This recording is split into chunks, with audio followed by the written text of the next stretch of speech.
I only joined that road trip to clear my head, but the real shock came on the third night, when one of those strangers touched my hand in the dark and whispered a truth I still feel in my bones. Tell me, what would you have done if the man who changed everything wasn't supposed to be yours? We were just three strangers sharing a car and the open highway. But life has a way of placing the right soul beside you when your heart is tired of pretending. I used to believe that clarity came from staying still. Quiet mornings, predictable routines, the kind of life where nothing surprises you. But somewhere in my 26 years, that silence turned heavy. Days felt like photocopies of each other, and even the air in my apartment carried the weight of decisions I wasn't brave enough to make. That's why, when I saw a last-minute post about a road trip heading west with 2 open seats, I didn't think twice. I needed movement more than comfort. I needed a road that didn't know my name, and strangers who didn't expect anything from me. I packed a small bag, locked the door behind me, and told myself it was only for a weekend. But deep down, I knew I was running from more than exhaustion. I was running from the version of me who kept pretending he was fine. The car I climbed into that morning wasn't special, just a dusty gray SUV with a cracked dashboard and a faint smell of pine. But the people inside, they were the kind of unexpected company you find only when life pushes you toward something different. Emily sat in the passenger seat, all bright energy and cheerful chatter. She had a way of filling the space with stories, as if silence made her nervous.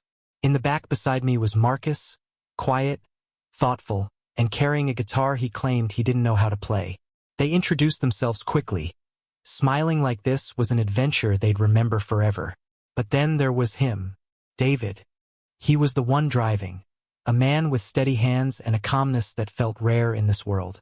Early 30s, broad-shouldered, a face that looked like it had weathered more life than he ever talked about. He greeted me with a nod, a warm "glad you made it," and something in his voice settled the nervous ache inside my chest. I didn't know why I noticed him so quickly. Maybe because he didn't rush, didn't perform, didn't fill the world with noise. He was the silence that didn't feel heavy. The first hour on the highway passed quietly. Emily talked. Marcus dozed. I watched the world blur through the window. But every so often, I felt David's eyes in the rearview mirror.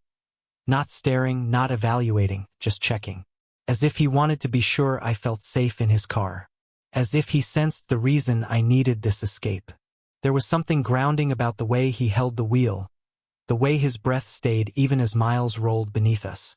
I found myself relaxing without meaning to, letting the road stretch ahead like a promise rather than an escape route. Maybe it was foolish to trust a journey I didn't plan. Maybe it was reckless to sit beside strangers when my heart was already fragile. But something told me I was exactly where I needed to be. I didn't know yet that he was the reason the road would never feel lonely again. It didn't take long to realize that every person in that car carried a different kind of story. Emily, with all her bright energy, spoke as if the world might lose color if she ever stopped talking. Everything delighted her. The shape of a cloud, the name of a small town on a passing sign, even the faded playlist coming through the speakers. She reminded me of people who refuse to let life become ordinary, who fight against the dullness that routine can bring. Sitting behind her felt like sitting behind a small pocket of sunlight. Marcus, on the other hand, lived on the quieter edge of things. He kept his guitar case propped against his leg, tapping it gently whenever he thought no one was looking. He wasn't shy exactly, just someone who felt the world more deeply than he expressed. When he did speak, it was soft, reflective, like each word had traveled a long road before leaving his lips. There was a seriousness to him that made even casual comments feel weighted with meaning. And then there was David. I learned quickly that he wasn't just calm, he was intentional. He didn't interrupt, didn't raise his voice, didn't rush anyone. He drove with a patience that felt almost old-fashioned, the kind my grandparents used to talk about when describing men who'd lived long enough to understand the value of moving slowly. When he did speak, it carried warmth, like he was offering something carefully considered rather than filling space. Somewhere between state lines, the car found its rhythm. Emily's laughter mixed with Marcus's thoughtful murmurs, and David's steady voice guided us through miles that stretched wide and empty. I watched David's hands on the wheel, the relaxed set of his shoulders, the way he looked at the road as if it was an old companion. And without meaning to, I began to lean toward him, emotionally, not physically. It was subtle, unintentional, the way a young plant turns toward sunlight without being aware it's doing so. He asked me small questions at first, where I was from, what I liked to do, whether I'd taken a trip like this before. Nothing personal, nothing that demanded more than I was ready to give. But something in the way he listened, in the gentle pauses he left for me to speak, made the silence between us feel meaningful rather than awkward. A quiet bond formed in the small ways older folks often describe when remembering their first loves. Not in dramatic gestures, but in the softness of being seen. David would glance back when someone cracked a joke, waiting for my reaction. His finger would tap the steering wheel softly whenever I laughed, as if he liked the sound enough to mark it. And then there were the looks, those lingering glances in the rearview mirror that held just a second too long. Gentle, curious, unspoken. He watched me in the mirror longer than he should have. We stopped at a small gas station tucked between long stretches of open land, the kind of place that looked like it had been standing quietly for decades. The sun was still climbing, warming the pavement and giving everything that gentle glow that makes even an ordinary moment feel touched by memory. Emily hopped out first, already talking about snacks she didn't need, while Marcus wandered toward a faded bench to stretch his legs. I lingered by the car, taking a deep breath, letting the air settle into the space in my chest that had felt tight for months. David stepped out last. He closed the driver's door softly, the way he did everything, without hurry, without noise, without trying to be noticed. But I noticed anyway. His eyes lifted toward me, steady and warm, with a softness that felt almost out of place in the midst of gas pumps and dusty ground. I looked away too quickly, unprepared for how openly he was watching me. Inside the convenience store, the old air conditioning hummed, carrying the faint smell of cold drinks and aging tile. I grabbed a bottle of water, more for something to hold than because I was thirsty. When I turned toward the coolers again, I caught his reflection in the glass. He wasn't looking at the drinks. He was looking at me. Not the way people scan a stranger, not the way someone makes polite eye contact. His gaze held something warm, something patient, something that felt like recognition before either of us had earned it. It unsettled me. In the softest, most unexpected way.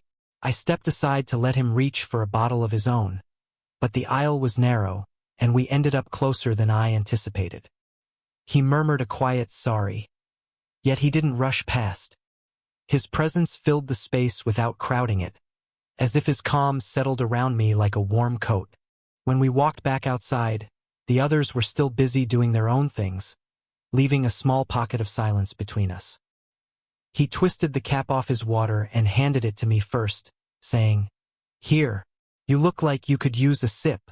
It was such a simple gesture, but something about his tone made it feel like more than kindness. I reached for it at the same time he extended it, and our hands brushed. Just a whisper of contact, skin to skin, a touch so light it shouldn't have meant anything, but it did. His thumb grazed the side of my hand as he released the bottle, not intentional, not prolonged, just enough for my breath to catch. For a heartbeat, neither of us moved. He didn't pull away quickly, and I didn't pretend I didn't feel it. That warm look from inside the store was still in his eyes, softened by sunlight now, clearer than I was ready for. We walked back toward the car without speaking, but the quiet between us had changed shape, felt charged, aware, waiting. That single touch followed me back into the car like a confession. Back on the highway, the road stretched ahead of us like a ribbon pulled tight across the land. The others settled into their familiar rhythms, Emily humming softly to whatever song she recognized. Marcus leaning his head against the window with his guitar case tucked close, as if guarding a fragile part of himself. But between David and me, something new floated in the space. A quiet that didn't feel empty. A silence that held shape. I watched the world slide by through the window, fields rolling into distant hills, the sky spreading open like something freshly washed. For the first time in a long while, I felt the edges of my loneliness soften, not disappear, but loosen their grip. David's voice broke the stillness gently. "You've been quiet," he said. Not accusing, not prying, just observing. Like someone who'd learned how to read people without making them speak before they were ready. I hesitated before answering. "I guess quiet is where I live most of the time." He glanced at me in the mirror, not pushing. So I continued, slowly, carefully. Life just got heavy. I don't know how else to put it. Work, expectations, the feeling that everyone else knew what they were doing, while I was still pretending I had a plan.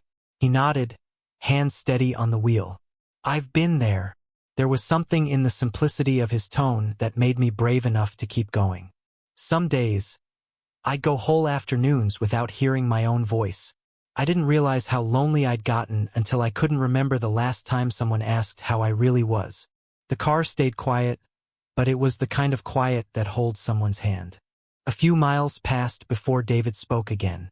"You know," he said softly, "I didn't join this trip for fun." His grip tightened slightly on the steering wheel, and his eyes stayed fixed on the road. "I needed to get away from everything familiar. Sometimes the places you know start to feel too crowded, even when you're the only one there." I leaned forward a little. "What happened?" He let out a slow breath. "My partner and I separated last year." The words fell heavily, though they were spoken with practiced calm. "We didn't fail. We just wore down. Too many unspoken things.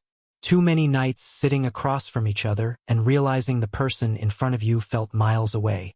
I felt my chest tighten, not out of pity but recognition.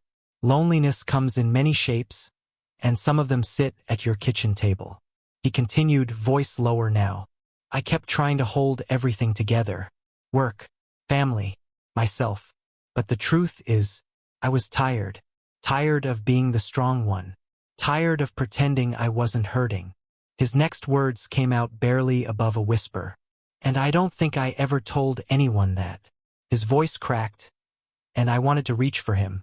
By the time the sun dipped low, the sky had softened into that warm, late-day glow that makes even strangers feel like companions on the same journey.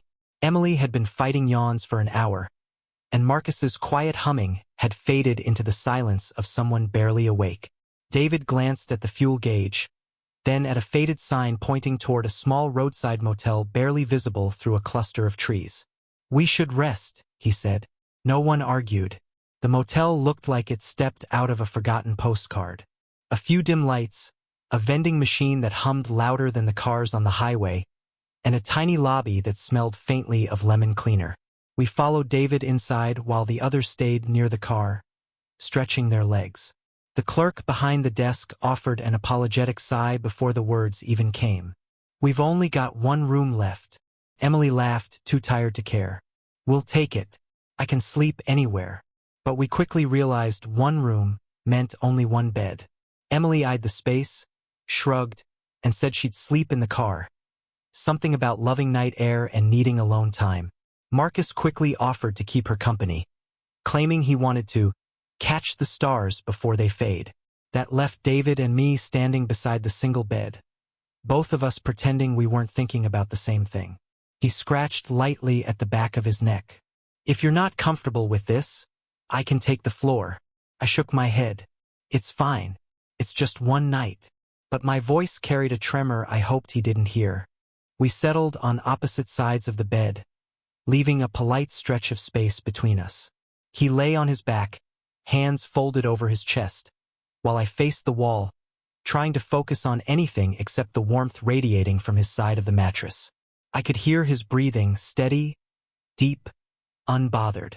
Mine was not as cooperative. A soft lamp cast gentle shadows across the room, touching the shape of his jaw, the relaxed slope of his shoulders. I told myself not to look, but in the stillness of that little motel room, resisting felt like lifting something too heavy. I found my gaze drifting toward him again and again, as if checking whether everything he had shared on the road still lived quietly in his expression. After a while, he shifted slightly. "You awake?" he whispered. "Yeah. Long day," he murmured. Those words shouldn't have meant anything, yet they carried an intimacy deeper than small talk. Maybe it was the way his voice softened in the dark, or how the room felt warmer every time he exhaled. Eventually, he turned onto his side. I felt the mattress dip, felt his nearness ripple through the space between us. A few inches. That was all. But it felt like a boundary neither of us had stepped toward until now. The lamp flickered once before settling. The room held its breath. When he turned toward me in the dark, everything inside me shifted. For a long moment, neither of us spoke. The dark gave everything a different weight. His breathing, the quiet hum of the motel's old air unit, even the space between our bodies. It felt as if the night itself held its ear to our thoughts, waiting to hear the things we were too cautious to say in daylight. I turned slightly, not enough to face him fully, but enough to let him know I wasn't asleep. He noticed. His voice drifted across the room, soft as a warm breeze.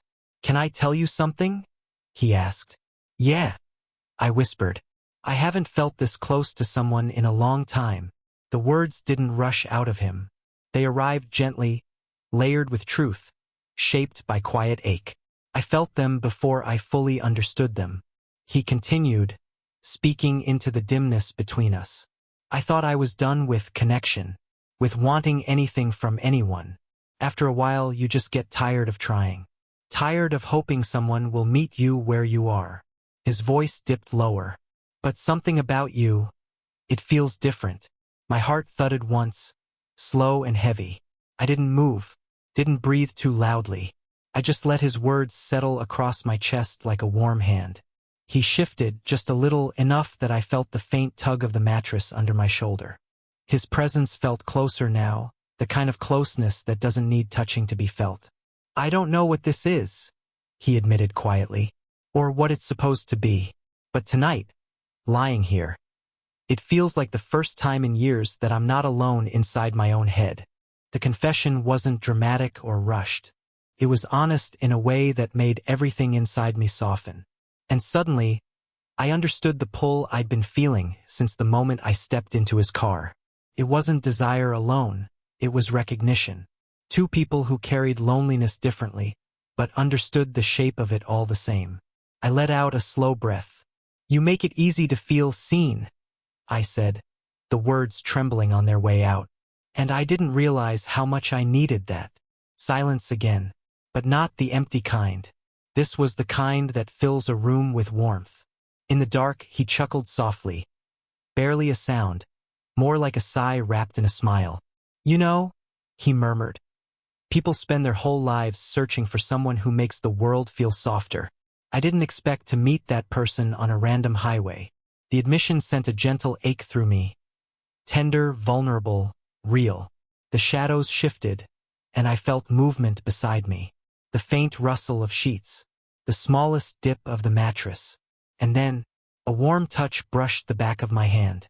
Not hesitant, not bold, just intentional. I didn't pull away.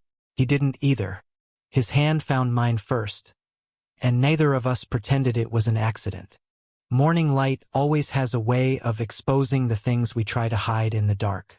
It slipped through the thin motel curtains gently, touching the bed before touching us, as if trying to decide whether what happened, or didn't happen, was meant to survive daylight. I woke slowly, the kind of waking where you're not sure if you want to move at all, because movement might change something you're not ready to lose. David was still asleep beside me. His hand wasn't in mine anymore, but it rested close enough that I remembered how it felt. Warm, steady, unhesitant. For a moment, I just watched him breathe. The quiet rise and fall of his chest, the soft curve of his jaw, the way his brow relaxed in sleep. He looked peaceful, maybe more peaceful than I had ever seen him. I turned onto my back carefully, not wanting to wake him, but the mattress shifted just enough to stir him. His eyes opened slowly, as if he was returning from someplace safe. When he noticed me watching him, he offered a small, sleepy smile, soft, unguarded. "Morning," he murmured. "Morning," I echoed, my voice quieter than I meant it to be. Awkwardness settled between us, but it wasn't the heavy kind. It was the kind that gently reminds you something meaningful has changed and neither person has figured out how to name it yet. David sat up, rubbing the back of his neck. "We should probably get on the road soon," he said.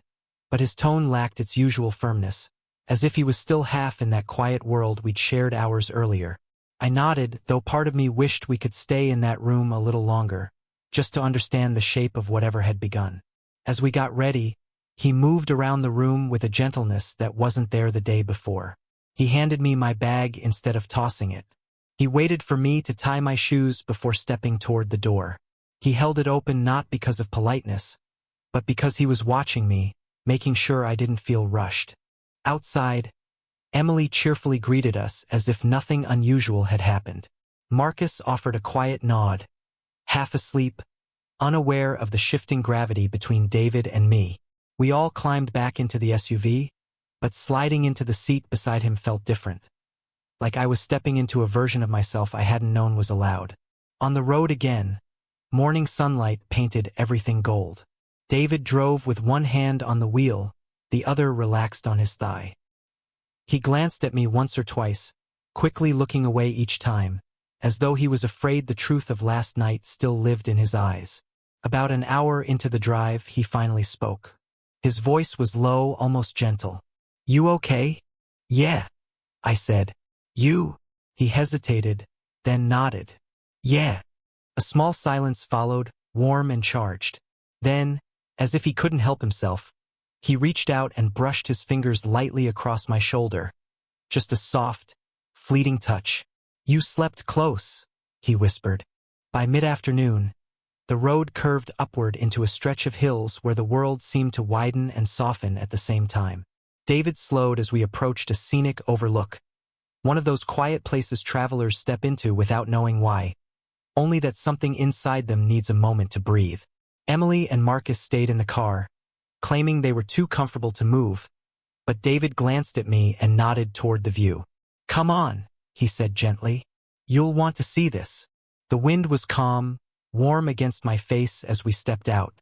Below us lay a valley washed in soft gold, the kind of landscape that reminds you how small your problems are, even as they continue to sit heavy in your chest. I stood near the railing, hands resting on the metal, eyes drifting across the horizon without really seeing it. David didn't say anything at first. He just stood beside me, giving me space. That alone nearly undid me. Sometimes silence is healing. Sometimes it's a trigger because it mirrors everything you've been holding back. And in that moment, the quiet cracked something inside me. I felt the sting in my throat before I felt the tears. It started as one shaky breath, then another, until the weight I'd been carrying for months pressed so fiercely against my ribs that something finally gave way. David noticed. "Hey," he said softly. "Talk to me."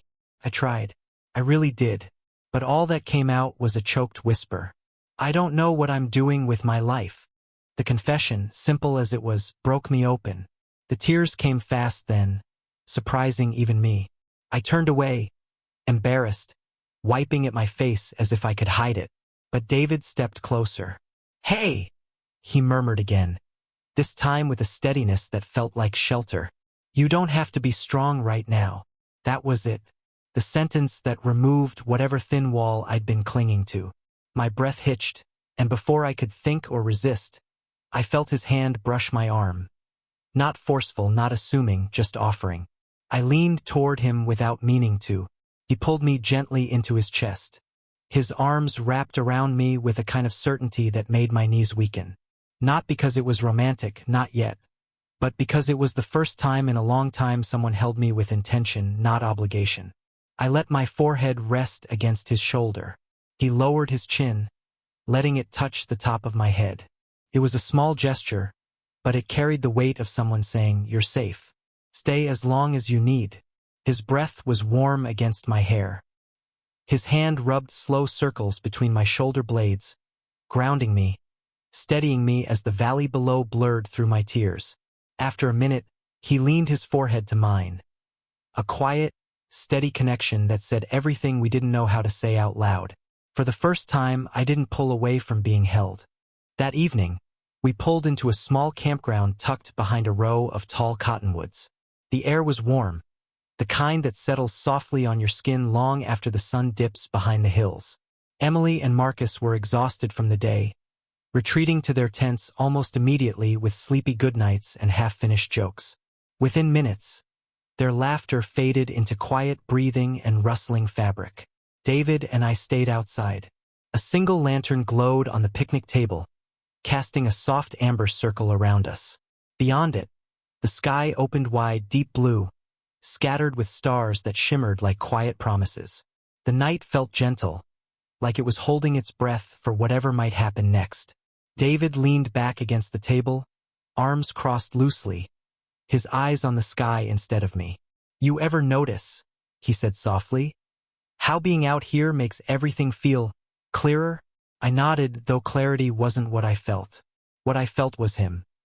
His nearness, his warmth, the subtle shift in his voice that made the night feel more intimate than the dark of a motel room ever had. He exhaled slowly. "I haven't been honest with myself," he said, the words arriving with the weight of someone finally ready to drop a burden he's carried too long. I turned to look at him fully. "About what?" He lowered his gaze, meeting mine in the lantern light. There was no hesitation this time. "About what I want. About what I've been missing." The sincerity in his tone made something inside me tighten. Familiar but still startling. I didn't speak. I didn't want to interrupt whatever truth was making its way through him. He uncrossed his arms and shifted closer, just an inch, maybe two, but enough for the distance between us to change character. He wasn't just sharing air now, he was moving into my orbit, letting me into his. His voice softened. "When we left on this trip, I thought it would just be a distraction, a way to escape my own thoughts for a while." He paused, eyes lingering on mine. "But then you showed up. Quiet. Hurting, trying so hard not to show it." I felt my cheeks warm, not from embarrassment but from being seen, truly seen, in a way that felt both comforting and terrifying.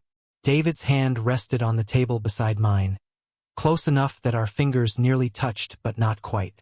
"Talking to you, being around you, it's made me realize how long I've gone without feeling connected to someone."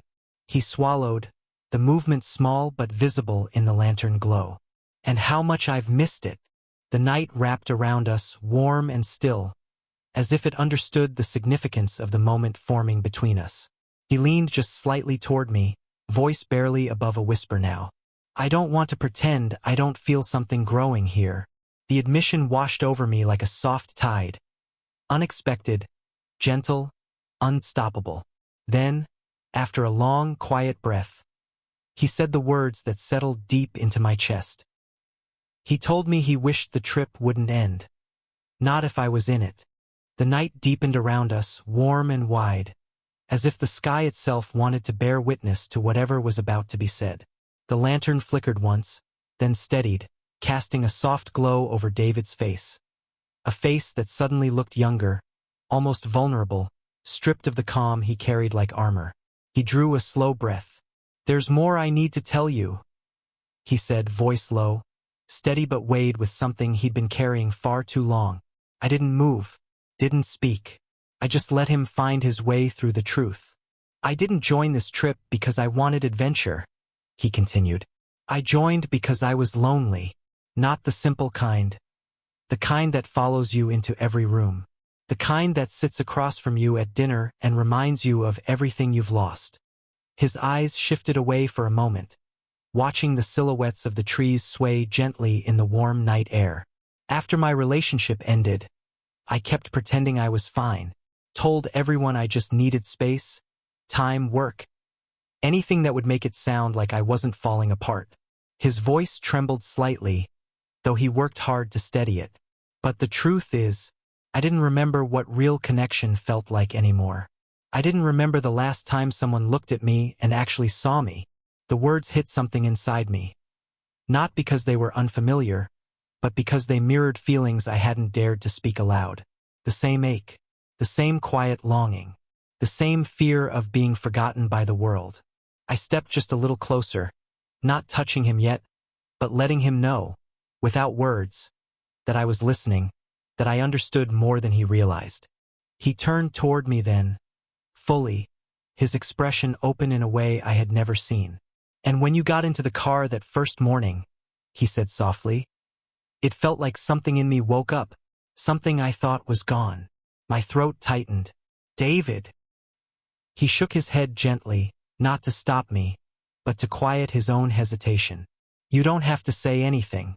I just need you to know that meeting you, being around you, it's the first time in years I haven't felt alone. The honesty in his voice struck deep, settling into the space between us like a warm, heavy truth. For a moment, neither of us moved. The world around us seemed to still. The trees, the wind, even the stars felt quiet, waiting. Then he reached up, slowly, carefully. His hand lifted toward my face, fingers trembling just enough to reveal how much this moment meant. When his palm touched my cheek, I felt the warmth of him. Not just his skin, but his intention, his fear, his hope. I leaned into the touch without thinking.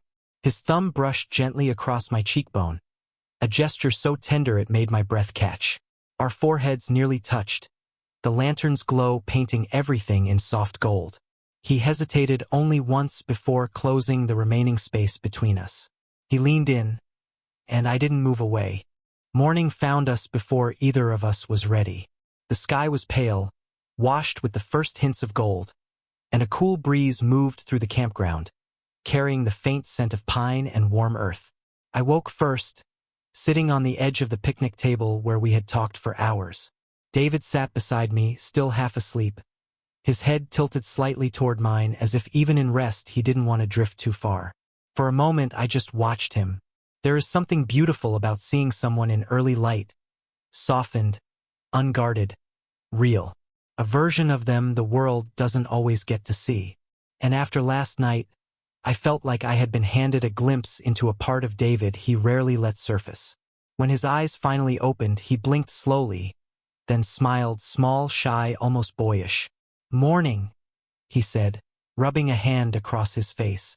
"Morning?" I echoed, though everything inside me felt changed, expanded. The awkwardness came next, drifting in like a breeze, gentle and expected. Not because we regretted anything, but because naming what had happened felt too fragile for the first minutes of daylight. We didn't talk about the confession under the stars or the way he held my cheek like it was something precious. Instead, we busied ourselves with simple things. Packing the bags, straightening blankets, checking the cooler. But every movement felt threaded with a new awareness. David stayed close, not hovering, not unsure, just near in a way that felt intentional. When I reached for the lantern, he reached too, and our fingers brushed again. A small, warm touch that lingered longer than the moment required. He didn't pull back immediately this time. Neither did I. As we loaded the car, Emily yawned loudly and stretched, completely oblivious to the shift between us. Marcus hummed a tune under his breath, still groggy, unaware that two people in their group were now carrying a quiet secret wrapped in last night's starlight. We climbed into the SUV, and as I slid into my seat, David paused before closing the door. He leaned slightly toward me, lowering his voice. "You doing okay?" The question was simple, but the meaning behind it wasn't. Carried the weight of last night, the honesty, the trembling closeness. It carried the promise of something neither of us had fully defined but both of us felt forming. "I'm okay," I said. "You?" He nodded with a kind of soft confidence. "Yeah, better than I've been in a long time." We started driving, and the road unfurled before us, steady and warm. I stared out the window, thinking about how life often gives you people when you're too tired to look for them. When you've stopped believing that connection can find you again. When you've forgotten that your heart still remembers how to open. About an hour later, he reached over, slowly, carefully, and rested his hand on the middle of my back. Not possessive, not uncertain, just warm, reassuring, steady. He kept his hand on my back longer than a friend would. If you've stayed with me this far, then you already know this wasn't just a road trip. Not really. It wasn't about the miles we drove or the places we passed. It wasn't about the old motels, the quiet mornings, or the little gas stations where life seemed to pause just long enough for me to catch my breath. This story was about being found when you didn't realize you were lost. I joined that trip because loneliness had become a quiet shadow in my life, one I'd grown far too used to. I didn't expect anything extraordinary. I didn't expect connection. And I certainly didn't expect someone like David, with his steady voice and gentle eyes, to step into the empty spaces I'd been pretending weren't there. But life has a way of surprising us, especially when we're old enough or tired enough to think it won't anymore. Some of you watching this know exactly what I mean. You've lived long enough to understand how grief settles in your bones, how disappointment teaches you to protect your heart, how love, when it finally finds its way back, can feel like both a miracle and a question. David reminded me that love doesn't always arrive with fireworks. Sometimes it shows up in small ways, in the way someone listens, in a hand brushing yours, in a voice cracking because it finally feels safe enough to tell the truth. He reminded me that connection isn't only for the young, that our hearts don't expire, that tenderness, even after years of silence, can still bloom at the slightest touch. I know some people think stories like this belong to younger men with smoother skin and fewer memories. But love doesn't check birth dates. It doesn't wait for perfect timing. It doesn't ask whether you've been hurt too many times to open up again. It just arrives quietly, unexpectedly, and asks whether you're willing to say yes. David did that for me. For the first time in a very long time, someone saw me. Not as a burden, not as a stranger, not as a man pretending he had everything figured out. He saw me as someone worth leaning toward, worth holding, worth choosing. And maybe that's why this trip changed everything. Not because of where we went, but because of who I became when someone finally reached for me with intention. So let me leave you with this, because sooner or later, every one of us faces a moment where the world goes quiet and someone stands beside us, offering something we didn't know we needed. Tell me, if a stranger held your hand in the dark and made you feel young again, would you have pulled away or held on?